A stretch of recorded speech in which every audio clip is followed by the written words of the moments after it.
Karen Hogan est la vérificatrice générale du Canada. Bonjour, Madame Hogan. Bonjour. J'aimerais d'abord vous parler du dossier des retards dans le renouvellement de la flotte navale au Canada. Vous dites que les efforts pour corriger la question par Ottawa n'ont pas toujours été efficaces. Qu'est-ce qui vous amène à cette conclusion? Alors, dans notre audit sur la stratégie de la construction navale, nous avons regardé si le gouvernement avait géré le contrat d'une façon à s'assurer que les navires soient livrés en temps opportun. Et la livraison a recusé plusieurs retards. Nous avons remarqué qu'ils avaient ils n'ont pas vraiment géré le contrat d'une façon efficace, Mhm. les échéanciers, les risques, ainsi que l'atteinte cible les chantiers de navires. Alors, il y avait plusieurs raisons que les retards se sont produits. Oui, vous écrivez aussi dans votre rapport que ça pourrait mettre en péril le renouvellement de la flotte. À quoi on peut s'attendre exactement à cet égard? En effet, le gouvernement a mis en place des mesures provisoires pour s'assurer qu'ils peuvent continuer à répondre aux besoins du pays, mais il reste peu de marge de manœuvre pour d'autres retards. Nous avons vu que le gouvernement a pris des actions durant notre audit en collaborant avec les chantiers de navires pour établir des échéanciers un peu plus réalistes. Mhm. Et ils ont aussi rajouté un troisième chantier navire, mais il y a vraiment peu de marge de manœuvre pour plus de retard. Alors, c'est vraiment un suivi accru, qui est de besoin maintenant. Sur la question de l'approvisionnement des Premières Nations en eau potable, évidemment, c'est un sujet dont on parle depuis longtemps. Qu'est-ce qu'on peut dire des efforts du ministère du service, des services aux Autochtones du Canada dans ce dossier-là, relativement à ces efforts qui ont été faits dans ce sens? Alors, Services et Autochtones Canada ont pris plusieurs démarches pour lever les avis long terme sur la salubrité de l'eau.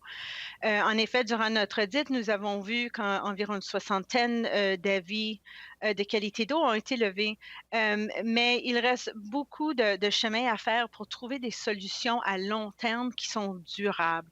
Alors, nous avons vu des solutions provisoires, mais des solutions provisoires font seulement pousser le problème dans le futur. Et alors, c'est vraiment le temps de mettre à jour le mécanisme de financement pour assurer que les Premières Nations ont accès à l'argent qui vont répondre à leurs besoins. Et c'est vraiment trouver une solution à long terme et pas juste des solutions provisoires. Oui, c'est ça, parce que vraiment, comme je le disais, ça fait un bout de temps qu'on parle de ça. Un mot sur la sécurité ferroviaire, un autre aspect qui est touché de votre examen. Dans votre rapport, vous dites que Transport Canada n'a pas donné suite à toutes vos recommandations sur la surveillance ferroviaire. Vraiment, quand même, c'est pas rien. Vous aviez pourtant proposé des solutions il y a 8 ans. Qu'est-ce qui n'a pas été fait dans ce dossier-là? Alors oui, comme vous avez mentionné, notre audit est un suivi de notre audit en 2013, il y a 8 ans. Nous avons constaté que Transport Canada avait pris des démarches pour répondre à nos recommandations. Ils ont augmenté la quantité d'inspections. Ils ont fait un meilleur suivi sur les mesures correctives prises par les compagnies de chemin de fer. Et ils ont aussi augmenté leurs audits des systèmes de gestion de sécurité dans les compagnies de chemin de fer. Mais ce qui manque, ils n'ont pas été assez loin et c'est vraiment un élément très clé, c'est de mesurer si toutes les activités qu'ils ont prises ont vraiment eu un impact sur la sécurité des chemins de fer. Mhm. Alors, quand on investit de l'argent et du temps dans tellement d'activités, c'est très important d'être capable de mesurer si cet investissement porte fruit. Oui, parce que, bon, vous dites, ça n'a pas été assez loin. Quand on parle quand même d'accidents possibles qui peuvent avoir un impact quand même sur la vie des gens, on pense entre autres à la tragédie du lac Mégantic, vraiment qui a marqué tout le monde. Est-ce que ça vous inquiète? Oui, ça m'inquiète. Ça me préoccupe que ça fait 8 ans depuis notre première série de recommandations et que toutes les actions n'ont pas été prises. C'est, des accidents sur, les rails peuvent avoir un impact, très significatif sur, la vie des humains et sur l'environnement. Alors c'est vraiment important de s'assurer qu'on on investit le temps dans la bonne façon pour vraiment améliorer la sécurité. Mhm. Parce que c'est important, effectivement, qu'on prenne ça, qu'on assure les suivis. Maintenant, au sujet du programme de l'allocation canadienne pour enfants, il y a quand même des bonnes nouvelles dans votre rapport. Dans votre rapport, il faut le dire.